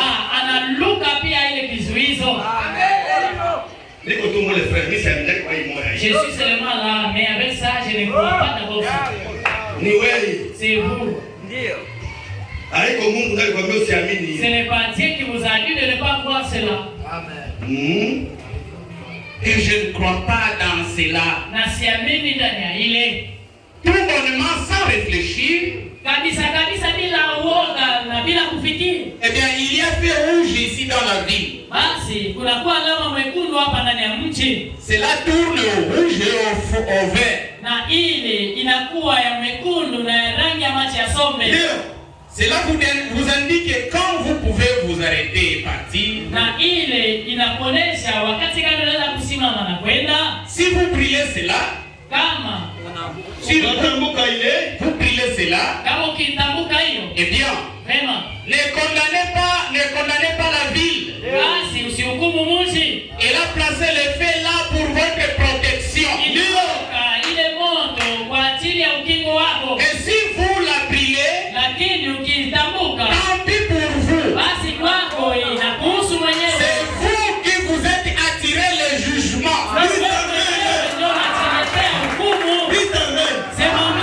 Si vous faites ce que la Bible a refusé de faire, c'est vous-même qui vous attirez le jugement. Ce n'est pas la volonté de Dieu. Dites Amen. Dites encore Amen. Si vous irez en enfer, c'est de votre propre gré. Ce n'est pas la volonté de Dieu. Dieu t'aime. Dieu te connaît. Il ne veut pas qu'aucun périsse, mais que tous arrivent à la repentance. Si vous ne vous repentez pas, vous serez brûlés. 23. Tous les jours de notre vie. Siku zote za maisha yetu. Je crois que La vie chrétienne est un sacrifice continuel. Alléluia. Kila siku. Hapana siku moja. Leo ulikuwa Mkristo. Kesho unakuwa mpagani. Sababu gani? Siku Mungu atakuua utajua. C'est un sacrifice. Nous avons tout laissé. Nous avons aussi le pouvoir de faire la politique. Avoir des Prado. Avoir des sessions de cela. Mais à cause de la parole, nous nous sacrifions. Nous avons accepté de devenir même pauvres. C'est aller au ciel. C'est un sacrifice. D'ailleurs, maisha ya Kikristo ni kujitoa. La vie chrétienne, c'est le sacrifice. Au kujitoa, si vous ne vous sacrifiez unaweza kupotea wakati wa mwisho. Vous pouvez être perdu même au dernier temps. Ulianza mzuri, vous avez bien commencé, na mwisho unaanguka. mais arrivé presque à la fin, vous tombez. Amen. Haiko laisser aller. Ce n'est pas de laisser aller. C'est un sacrifice. Ni kujitoa. Écoutez Branham. Kumsikie Branham. Celui qui vient à moi, anayekuja kwangu, il renonce à lui-même journellement. Ajikatae kwanza wewe mwenyewe kila siku. Sema kwa amina dada. Dika kama ameni ma sœur. Sema kwa amina frère. Dika kama ameni mon frère. Unajikataa kwanza. Vous renoncez d'abord. Mimi najua kama uko mwanaume. Je sais que vous êtes un homme. Hata tukupatia alongole mzima utembee na mtamaliza mwanamke wote baba. Même si on vous donnait tout à l'ongolé, vous allez terminer toutes les femmes. Nasema non, niko kwa Mkristo. Vous dites d'abord, non, je suis d'abord un chrétien. Niko mwanaume mais niko kwa Mkristo. Je suis un homme mais un chrétien. Siwezi kufanya kieneno na katara, siwezi. Je ne peux pas faire ce que la parole interdit. C'est un sacrifice. Ni kujitoa. Pas laisser aller. Hapana kuachilia. Amen. Amen. Écoutez. Sikia. Chaque jour. Kila siku. Non pas pendant 46 jours. Hapana muda wa siku 16. Mais chaque jour. Lakini kila siku. Qu'il prenne sa croix et me suive. Achukue msalaba wake na kunifuata. A dit Jésus. Ndio. Yesu alisema. Non pas juste 46 jours. Hapana tu siku 16. Mais chaque jour. Lakini kila siku. La vie chrétienne. Maisha ya Kikristo. C'est un carême continuel.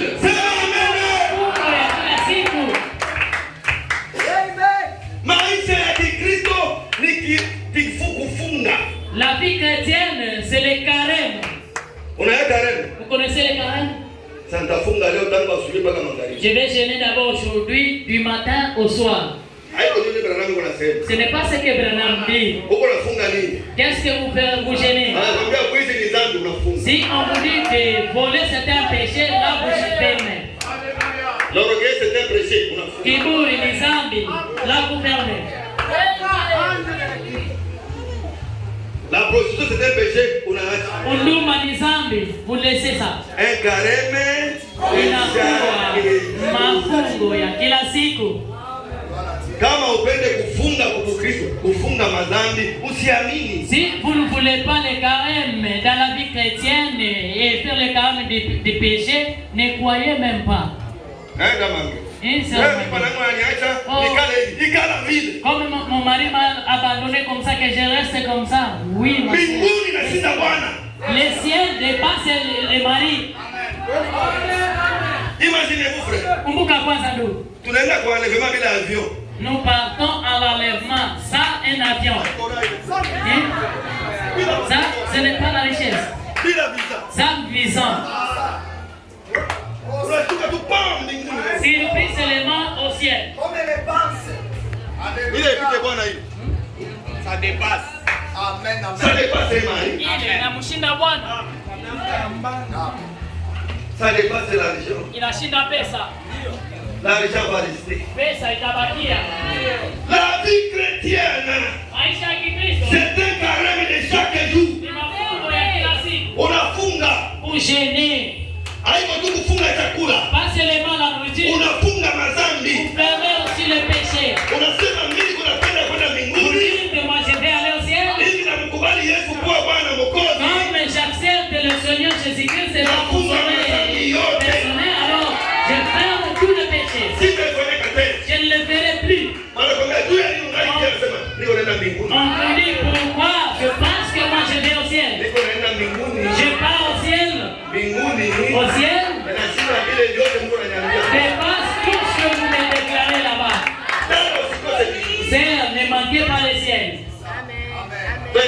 Allons-y là.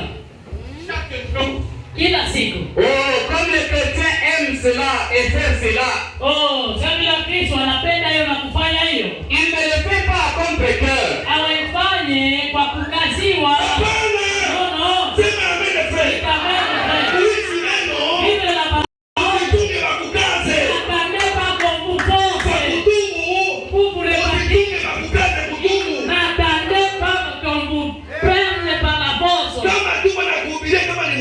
Si nous vous prêchons que ça c'est mauvais, de votre propre gré,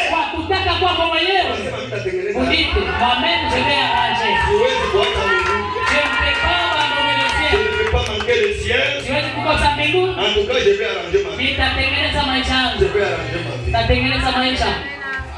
Ukaona kutubu ya kukukaza ungali mbali na wokovu. Si vous vous repentez encore, c'est pas qu'on vous a forcé, alors vous êtes loin du salut. Mpaka wakubali na mwanamke frère. Jusqu'à ce qu'on vous attrape avec une femme. Chaque jour, toi tu n'acceptes pas, non, j'avais seulement peur. Nous vivons la parole, ce n'est pas par force. Unaishi neno, hapana kwa nguvu. Parce que nous aimons le Seigneur. Ni kwa sababu tu tunampenda Bwana. Quand tu aimes le Seigneur, wakati unampenda Bwana, tu vas vivre la parole. Utaishi neno. Tu vas vivre la parole. Utaishi neno. Tu vas dire, utasema, mon père n'aime pas ça. Baba yangu apendake hivi. Mon papa n'aime pas ça. Baba yangu apendake Et hivi. notre papa c'est le Seigneur Jésus. Na baba yetu ni Bwana Yesu Kristo. Comme je l'ai offensé, kama nilimkosea, je vais arranger ma vie immédiatement. Nitatengeneza maisha yangu hapa. Bientôt nous allons partir au ciel. Karibuni tutaenda mbinguni. Arrangeons nos vies correctement. Tutengeneze maisha yetu vizuri. Je vous supplie mes frères. Na wasihi wa ndugu Je zangu. vous supplie mes sœurs. Na wasihi badada. Ce jour-là est proche. Ile siku inakaribia. Ce jour-là est proche. Ile siku inakaribia. Que chacun kila mmoja soit à la hauteur de la parole. Apate kushika neno. Amen. Il le fait avec un sentiment d'amour pour Dieu. Na anaifanya na mapendo kwa Mungu. Banatengenezaka na mapendo kwa Mungu. On arrange avec le sentiment d'amour. Comme j'aime Dieu, ça vient mpenda Mungu. Je vais arranger ma vie. Tatengeneza maisha yangu. Ma sœur, mon frère. Ndugu na dada. Il n'y a pas de péché difficile. Hakuna dhambi ngumu. Ni de péché impardonnable. Wala dhambi sio samehewa. Tout péché est péché. Kila dhambi ni dhambi. Arrangez seulement. Si tu aimes Dieu, et allez de l'avant. C'est ça. Allons-y. Il est heureux de le faire, de pouvoir le faire. Anakuwa na heri kwa kuifanya. Un vrai chrétien. Une fois qu'on lui montre sa force, il est heureux d'arranger ça. Na Branham anasema fasi moja. Quand vous voyez un homme pareil, wakati ukiona mtu kama na ule, il est heureux d'arranger sa vie. Anakuwa na furaha kwa kutengeneza maisha. Iko na Roho Mtakatifu. Anamwambia ulifanya mbaya, anasikia furaha ya kutengeneza. On lui dit vous avez mal fait, il se sent dans la joie quand il arrange. Il a les Saint-Esprit. Iko na Roho Mtakatifu. Saint-Esprit hapo ndio. Roho Mtakatifu. Na kama unasema unaweza kupokea Roho Mtakatifu ndani ya nafsi na unaanguka. Branham dit vous pouvez recevoir le Saint-Esprit dans l'âme et vous êtes tombé. On saura comment. Tutajua namna gani? Quand on dit d'arranger, wakati unafanya kutengeneza la joie. Tunatengeneza na furaha. Mungu alinipenda. J'ai commis un péché. Nilifanya dhambi. J'ai commis une erreur. Nilifanya kosa. Je me suis retrouvé. Na najikuta. Je suis content d'arranger. Basi nafurahia kutengeneza. Pour que je recommence la marche. Ili nipate kuanza tena safari. La vie chrétienne, maisha ya Kikristo, c'est la vie de haut et de bas. Inakuwa maisha ya mausaifu mbalimbali. Unaweza kuanguka. Mais ne restez pas là-bas. Lakini usibakie chini. Relevez-vous. Simama. Et allez de l'avant. Na uende mbele. Amen. Dites amen. Sema amina. Dites encore amen, mes soeurs. Allons-y. Ça fait de la joie de servir le Seigneur Jésus. Inakuwa furaha kumtumikia Bwana Yesu.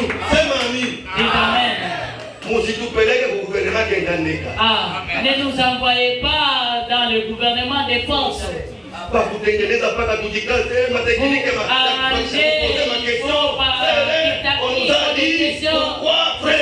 walituambia juu ya nini ndugu? Wanatusumbua. Vous nous troublez comme ça. Alors que vous êtes un enfant de Dieu. Reconnaissez votre faute. upate kutambua kosa yako. Arranger cela dans la joie. Utengeneze ndani ya furaha. Pourquoi? Tu as dit Parce que la vie chrétienne, c'est un carême de chaque jour. Inakuwa mafungo ya kila siku. Kujiziwiza kila siku. Vous préservez chaque jour. Chaque jour. Kila siku. Hata unaenda Ulaya. Même si vous partez en Europe, les blancs ne vont pas vous effrayer. Elles peuvent venir dans dîner en caleçon devant vous. Regardez ces gens. Si seulement vous tombez encore ici, alors c'est nos amis. Alors si vous partez en Europe, Amen. parce que là-bas, ils s'amènent eux-mêmes. Les femmes font des défilés en Portugal. Quel défilé? Elles marchent en sous-vêtements. Elles enlèvent tout le soutien. Alors, ils écrivent leur mémorandum. Elles disent au gouvernement, votez d'abord une loi qui va autoriser aux hommes de se marier à 5 femmes ou 6. Parce que ici nous marquons les hommes.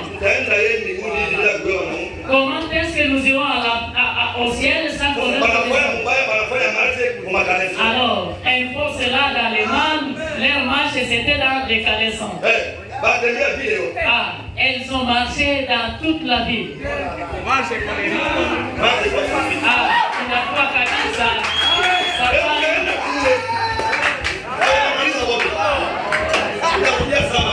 Est-ce que vous allez retourner saint?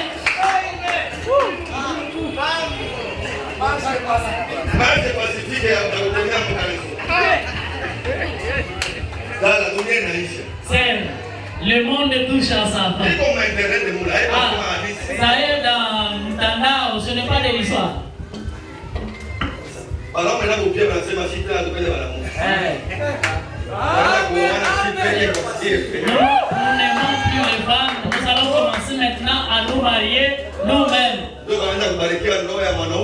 Alors on commence à venir le mariage l'homme avec l'homme. Alors toutes les femmes restent. Elles traînent. Alors si vous partez là-bas, alors il va retourner cadavre.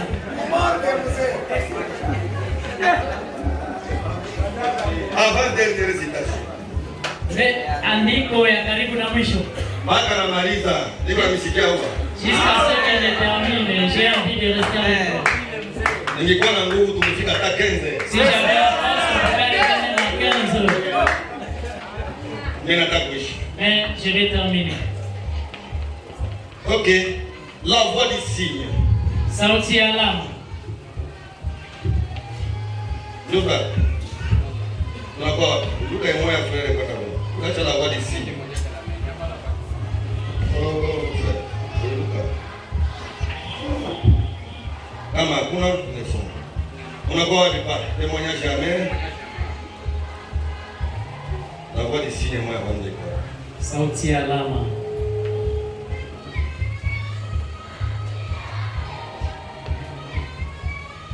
Vous commencez là où j'ai souligné, c'est paragraphe 19.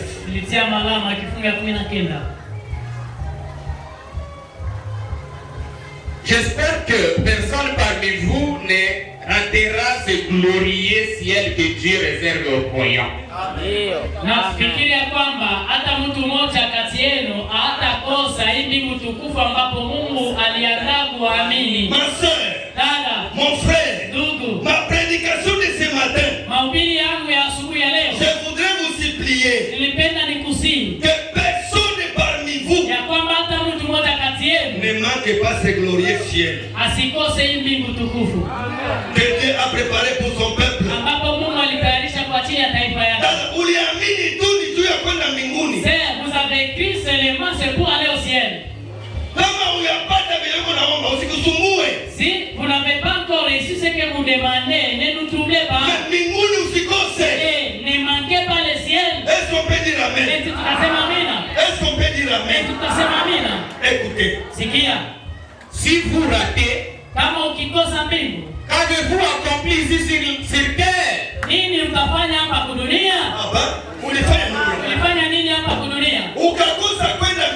Si vous ratez le ciel, qu'est-ce que vous avez fait sur cette terre? Qu'est-ce que tu as profité ici? J'ai prêché au dé le vendredi. Branham nous a dit tout ce que nous sommes en train d'amasser sur la terre. Les maisons, les véhicules, les enfants, les femmes, les hommes, ainsi de suite. Quand nous allons partir, nous allons tout laisser ici. Dites amen. Maintenant quand ça va rester, et tu manques le ciel, c'est là que Branham te pose la question. Qu'est-ce que tu as fait sur la terre? Maintenant tu as quitté la terre. Tu as quitté la terre. Et tu manques le ciel. À quoi bon être né sur la terre?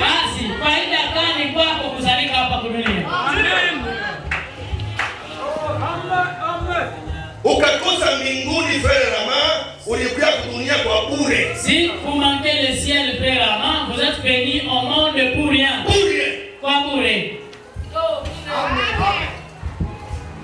Sans importance. Bila hata faida. Et on va pleurer pour rien. Na tutalia tu kwa bure. Nous pleurons pour un perdu. Tunamulilia mpotevu. Ne manquez pas le ciel. Usikose mbinguni.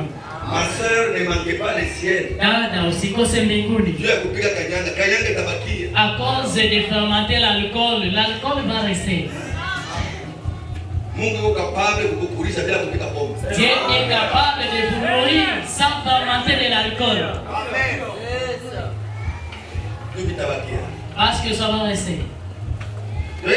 Allons-y. En effet, vous ne savez pas quand vous allez devoir quitter ce monde. Aujue wakati gani utatoka kui dunia. Très bien. Uniambie Branham anasema si wote hakuna mwenye anajua siku ataacha hii dunia. Dis-moi, Branham nous dit que tout le monde, personne ne connaît quand est-ce qu'il va quitter la terre. Kama unajua uniambie utaenda siku gani? Si vous vous connaissez, dites-moi quel jour vous irez pour qu'on prépare le cercueil pour vous. Nani anajua siku utaenda kwa Mungu? Qui connaît son jour où il partira vers Dieu? Ule mwana anajua siku atakufa iwe kidogo. C'est lui qui connaît les jours où il mourra. Il lève un peu la main. La sœur qui connaît les jours où qu'elle va mourir, qu'elle lève la main. Alors vous ne connaissez pas les jours que vous allez mourir. Pourquoi vous ne voulez pas vivre la parole? Mourir n'est pas seulement la maladie. Vous pouvez plonger quelque part et vous mourrez. Et les malades sont restés. Et c'est comme ça que Dieu avait planifié. Branham dit, ne manquez pas le ciel. Parce que les jours que nous mourrons, personne ne connaît. Je vais arranger l'année prochaine. Je vais arranger le mois. Mais Dieu connaît que l'année là qui arrive, vous n'allez pas y parvenir. Vous n'allez pas y arriver. Vivons la parole. Tuishine.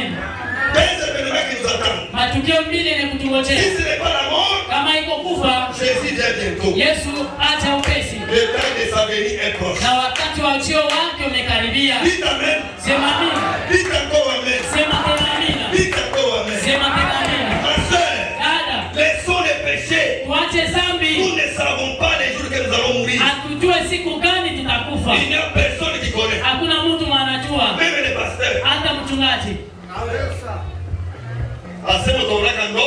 Que vous allez songer, que vous allez mourir la semaine prochaine, arrangé aujourd'hui. Il n'y a pas le songe de la mort. Si vous songez seulement le songe de la mort, là même vous êtes déjà mort. Pas comme ça. Mais vous êtes un médecin. Il est déjà arrivé en France ici. Et les frères et les sœurs, qui? Est-ce que vous pouvez rêver dans la ville dans laquelle vous n'avez jamais été? Alors ces jours-là, frère Mugizi s'est querellé avec la sœur Wami. Frère Mugizi a songé qu'il part à Kinshasa.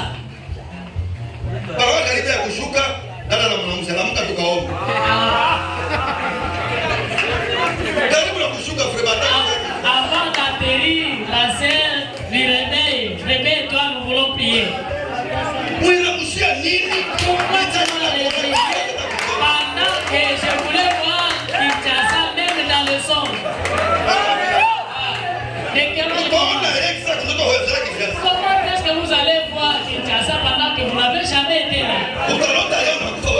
Comment est-ce que vous allez songer la mort pendant que vous êtes encore vivant? Ne soyons pas comme des seuls pas. C'est là. Appelle-moi quelqu'un. Dieu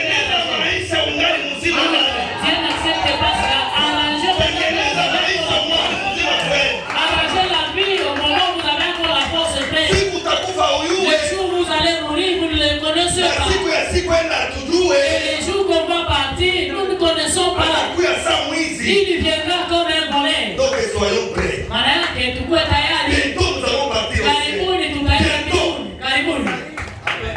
Ne ratez pas les cieux.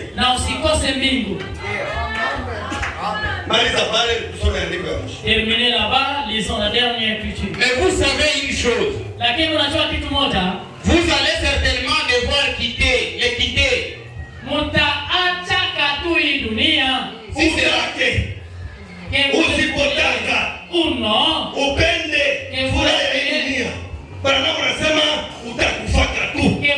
Les péchés de ce monde, Branham dit un jour vous mourrez. Na siku utakufa utaenda wapi? Et le jour que vous allez mourir, où est-ce que vous irez? C'est utaenda wapi? C'est vous irez où?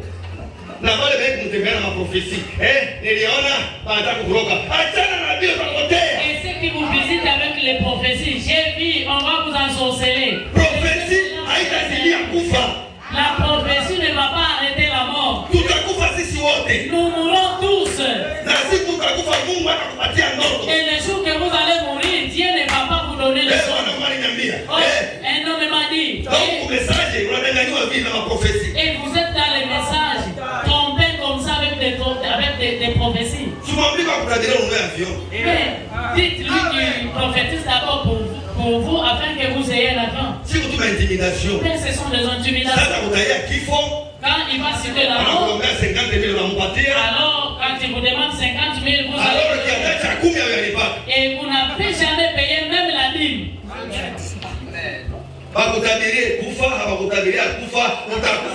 Qu'on prophétise la mort pour vous ou non, un jour vous allez mourir. L'essentiel, c'est de vous repentir.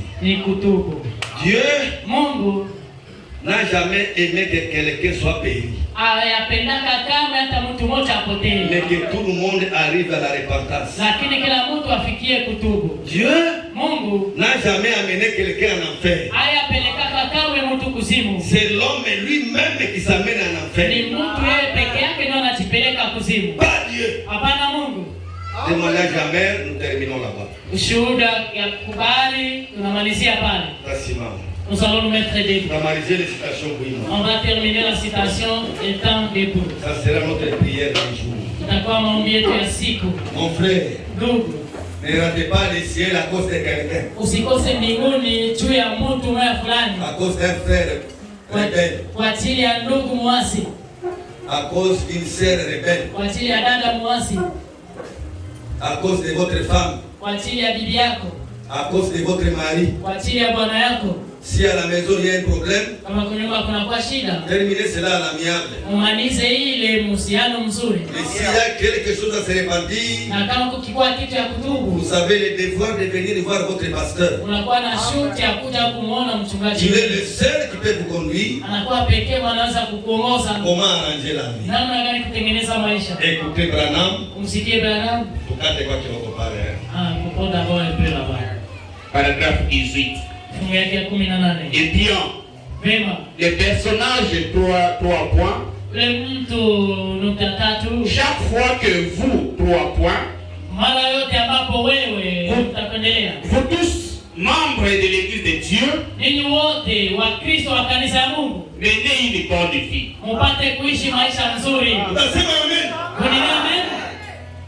Est-ce qu'il y a des membres de l'église ici? Levez d'abord vos mains. Vous voulez aller au ciel? Menez une bonne vie. Un vrai membre de l'église, il doit mener une bonne vie. La vie de la parole. Allons-y. Vivez correctement. C'est ma amen. C'est ma amen, ma soeur. C'est le temps de vivre correctement. Les problèmes ne manqueront pas. Mais vivons correctement. Jésus vient bientôt. Écoutez. Les gens observent votre façon de vivre.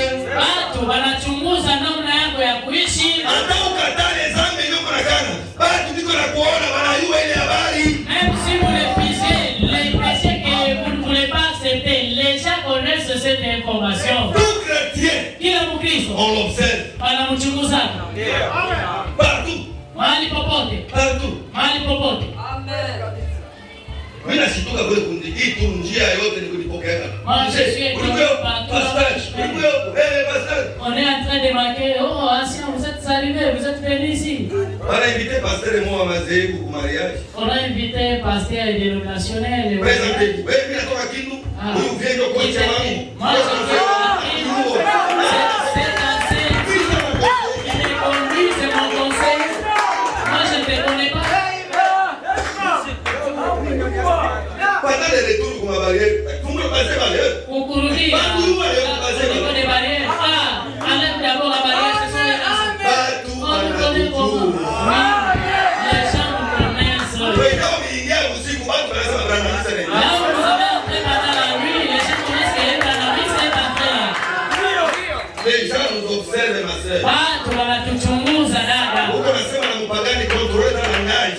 Pour parler avec un païen, vous devez contrôler votre langage. Unasema na voisine wako contrôler la nage. Vous parlez avec votre voisine, vous devez contrôler votre langage. Hali yako siku moja mleta naye kuamini aokoke. Peut-être votre comportement peut l'amener à venir afin qu'elle croie. Kama unafika pale ndio maombi yako ya asubuhi. Si vous n'avez pas encore arrivé là-bas, c'est votre prière de ce matin. Vivons correctement. Tuishi vizuri. Puisque les gens nous observent. Kwa maana watu wanatuchunguza. Allons-y. Twende. Et s'il y a obstacle au christianisme aujourd'hui, Na kama leo kunakuwa kizuizo kukikristo, Kikwazo. Pale kusasa kikwazo. c'est le mode de vie des chrétiens. Ni hali ya maisha ya Wakristo leo ndio inakuwa kikwazo wengine wasiamini huu. C'est ça l'obstacle aux gens de ne pas croire ce message. Tunapaswa kumwambia Mungu atusamehe. Nous devons demander pardon à notre Dieu. Maisha yetu ya kumungini badala. Notre vie de la cité. Maisha yetu ya kumungini mafrère. Notre vie de la cité. Inakuwa kikwazo wengine wanakosa kuamini. est devenu un scandale pour les autres et les empêche de ne pas croire. C'est parce qu'ils voient ce que vous êtes en train de faire. Et s'il manque de gloire, alors vous allez comparaître à leur place. Vous ne connaissez pas combien de personnes qui vous observent. La malhonnêteté, kukosa ukweli, l'escroquerie, on vous confie 1 million, vous volez. Est-ce que c'est bon? C'est les démons d'aujourd'hui dans le message. Kukosa ukweli. Les frères ne sont plus sincères. Wandugu hawana tena ukweli. Et quand il devient malhonnête, na wakati anakuwa muongo, il augmente aussi les mensonges. bongo tena anazidisha. Hawezi kumconfier frère kitu aendele. On ne peut plus confier quelque chose à un frère. Changeons. Tubadilike. Turudi kumtindo wetu wa zamani. Retournons à notre état initial, notre ancien état. Le déshonneur. Kutokuwa heshima. Unakuta sasa hana heshima na maana iko diacre, iko mtumishi, iko pastor, iko mlinzi ongeza mwingine. N'a pas la politesse à son mari qui est diacre, pasteur, mais il avec lui comme son ami. Regardez de la manière dont une brebis répond à son diacre. Ah, vous devez voyager. Aujourd'hui, vos pères est en train de demander pardon à Sien. Vous devez nous pardonner beaucoup. On vous méprisez pour rien. C'est vous qui avez les soucis pour les gens d'aller au ciel et nous allons retourner. Ah, il n'y a rien. Je n'ai dit que les églises, mais les pasteurs ne s'occupent pas de la vie spirituelle des chrétiens. L'essentiel, c'est des et vous vous prostituez ou non, cela ne regarde pas. On était là-bas en train de nous serrer, c'est parce que vous nous aimiez. Si quelqu'un manque de ne pas aller au ciel, c'est pour lui-même seulement. On reconnaît la valeur de la chaise. C'est quand la chaise est déjà cassée. Quand vous allez marcher, les diacres partout, on les appelle les honorables. Et on les respecte. Mais ici c'est vous, vous êtes en train de donner sur le diable.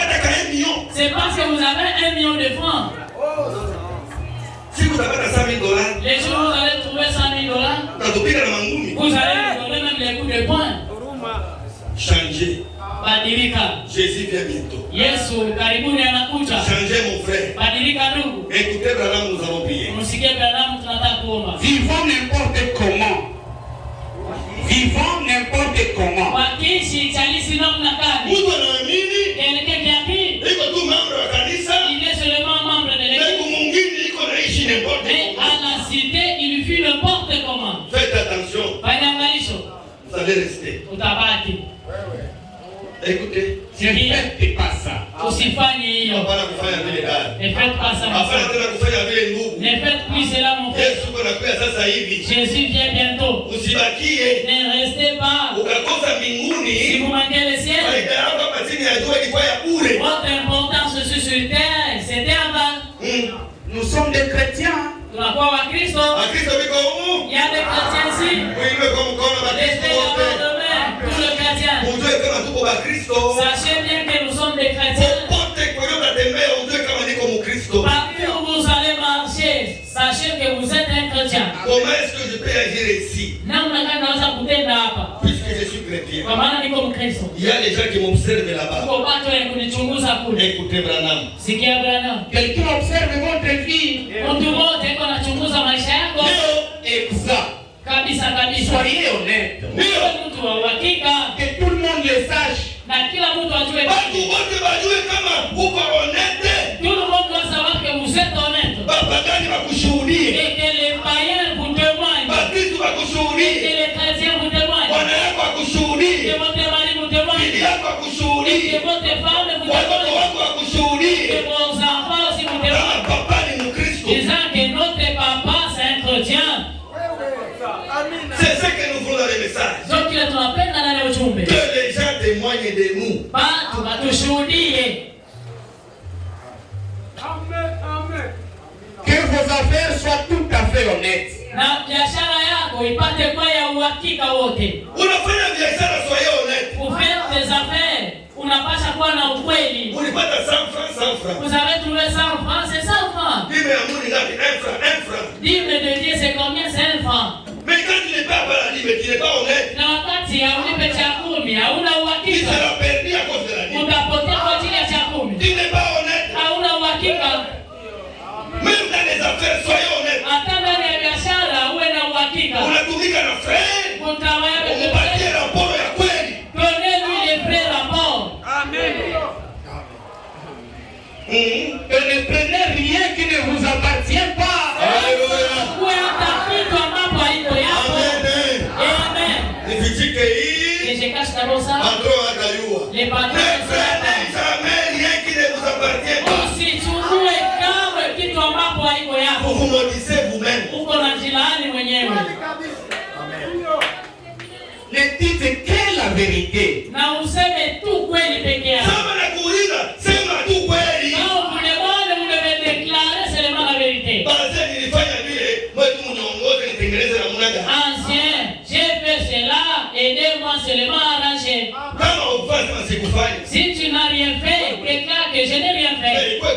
Mais que cela soit la vérité. Puisque Dieu te connaît. Kwa maana Mungu anakujua. Les pasteurs ne te connaissent pas. Mchungaji akujue. Les diacres ne te connaissent pas. Shemasi vile vile akujue. Terminons notre prière. Et vous pouvez toujours dire la vérité chaque fois. Na unaweza tu kusema kweli kila siku.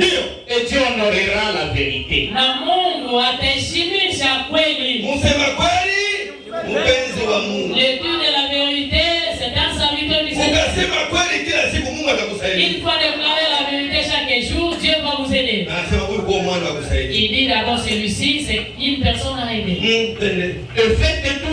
Faites toujours ce qui est juste. Na ufanye kila siku kitu cha haki. Traitez correctement tout le monde. Na upate kuchukua watu wote vizuri. Heshimia watu wote na mwana moja. Respectez tout le monde de la même manière. Awe mpagani, Qu'il soit païen, awe mkristo. qu'il soit chrétien. Traitez tout le monde la même chose. Uchukue watu wote sawa sawa. Qu'il soit dans notre assemblée. Akwe wengine makutano. Ne le minimisez pas. Wala usimdharau. Ne l'injuriez pas. Usimtusi. Ceux qui n'y croient ne vous regardez pas. Ukiona amini si jambo yako. Traitez tout le monde correctement. Chukua watu wote sawa Parce sawa. que nous voulons aller au ciel. Kwa maana tunapenda kwenda mbinguni. N'allons pas avec des lacunes. Tusiende na nongo.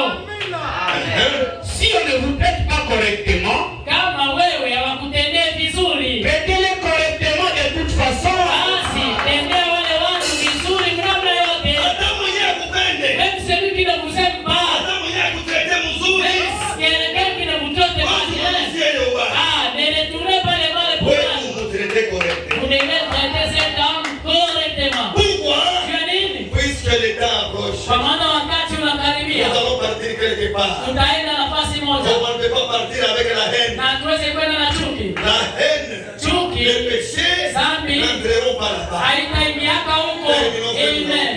Jésus nous a traités correctement lorsque nous ne les traitions pas correctement. Yesu alituchukua vizuri wakati sisi tulimtendea ubaya. Haiko vipi? Comme ça, Mbele ya wewe kwa mimi ulikuwa mtu mzuri. avant de voir, est-ce que tu étais une bonne personne? Ulikuwa watu wabaya. On était des mauvais Mais hommes. Dieu a kutuokoa. Mais à cause de nous sauver, Hakuangalia ubaya wetu. il n'a pas regardé le mal. Alikwenda kutolokota vile vile kuyalala. Il est allé nous ramasser dans la poubelle. Et aujourd'hui, Na leo, nous sommes ce que nous sommes. tunakuwa kile ambapo tu. C'est par la grâce de Dieu. Ni kupitia neema ya Mungu. Que le Dieu vous bénisse. Mungu Que anibariki. le Seigneur vous bénisse. Bwana anibariki. Que le Père de Branham vous bénisse. Mungu wa Branham anibariki. Nous allons fermer nos yeux. Tukafunga macho. Que le chacun va méditer sur des paroles. Na kila mmoja atafikiri kwa neno. Un cantique de méditation. Wimbo mmoja wa vikara. Et chacun va prier pour Na soi-même. kila mtu ataomba kwa ajili ya Yake mwenyewe.